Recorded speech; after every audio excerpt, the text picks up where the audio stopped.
আমাদের আজকে মন্ত্রী পুলক রায় এসেছেন, জনস্বাস্থ্য দপ্তরের এবং পূর্ত দপ্তরের মন্ত্রী, উনি করবেন।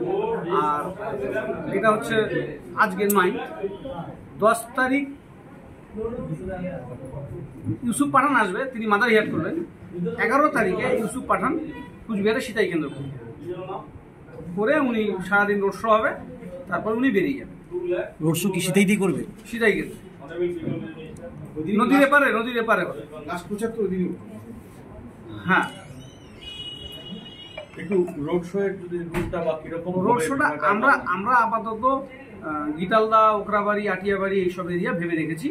আর একটু পরে আমরা ফাইনাল করে দেবো, করে আমরা আপনাদের সাংবাদিকদের আগের থেকে জানিয়ে দেবো। সবগুলি দিনটা এক ব্লকেই। ইউসুফ পাঠানের ভিড় সামলানো নিয়ে পুলিশের নিরাপত্তা ভিড় তো পার্টির কর্মীরা আছে, সবাই নিজের মতো করবে, কোনো অসুবিধা নেই। প্রশাসন, নির্বাচন কমিশনকে তো আমরা চিঠি দিয়ে জানাবো। উনি স্টার ক্যাম্পেনার।